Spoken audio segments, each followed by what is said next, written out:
Votre présence parmi nous ce soir, ma chère Charlotte, vous permettez que je vous appelle Charlotte? Je vous en prie.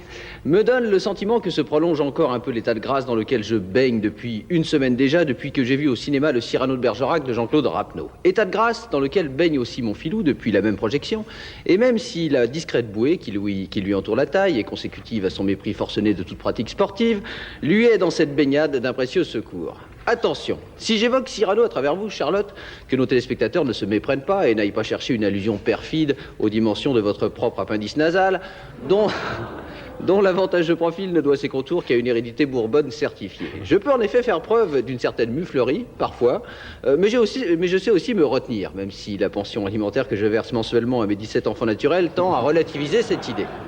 Non, je n'évoque Cyrano que parce que vous-même, aux côtés de Jacques Weber, que nous recevions jeudi, vous interprétâtes il y a quelques années ce rôle dont l'actualité fait qu'on en reparle tant ces jours-ci. Je veux bien sûr parler du rôle de Roxane. Ah ouais.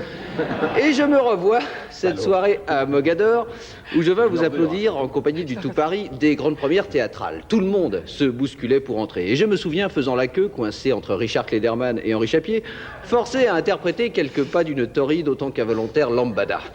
Dans la salle, je revois pêle-mêle Filou, debout sur son strapontin et répétant de manière presque hypnotique à son voisin de devant « Chapeau, chapeau !» alors qu'il n'en portait pas. Jean-Claude Brialy, scrutant comme à son habitude le trou du souffleur. Patrick Sabatier, applaudissant debout à la fin de chaque tirade, persuadé que la pièce venait de toucher à sa fin. Pascal Sevran, suçant discrètement un esquimau qu'il avait pris la précaution de laisser dans son étui, on n'est jamais trop prudent. Brigitte Lahaisse, jetant goulûment sur les 3 pompiers de service en entendant annoncer les 3 coups. Paul Sulitzer, occupant une loge à lui tout seul et s'exclamant à tout bout de champ quel affolant panache et quel débit allègre. Pour écrire comme ça, il m'eût fallu 100 nègres. Gilbert Montagnier, assis dos à la scène et souriant aux spectateurs. Il est content de lui, Antoine. Et ça le fait rire, ça le fait rire.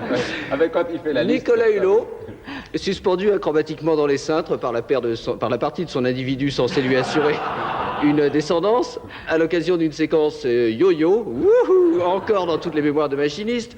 Et enfin, Sacha Distel, arrivé au 2e acte seulement, à la suite d'un léger ennui mécanique. Ah oui, quelle soirée que cette soirée-là, même si au milieu de l'intrigue, je tremblais à l'idée que Cyrano eut, à un moment ou à un autre, à vous embrasser.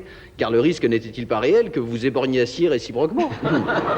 Et en songeant à un tel danger encouru, on ne comprend que mieux, Charlotte, pourquoi aujourd'hui vous avez choisi de vous produire seul en scène, même si l'expression seul en scène mérite d'être tempérée, puisque, comme le disait Filou, vous y interprétez pas moins de 25 personnages, parmi lesquels il est aisé de reconnaître Babar, Pinocchio, Néron, Cléopâtre...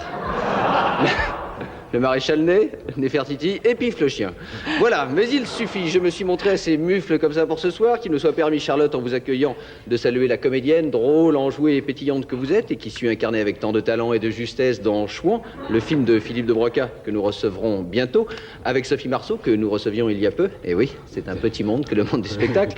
Oui, de saluer celle qui incarna pour l'éternité l'aïeule légendaire de notre Filou, la baronne Olympe de Saint-Gildas, une femme de tête, prémonitoirement raccourcie, elle aussi, bien que par les sans-culottes. Ironie et revanche du destin, Charlotte, son descendant, que vous avez en face de vous, malgré les apparences, a le nez fin. Et c'est à la subtilité, oui.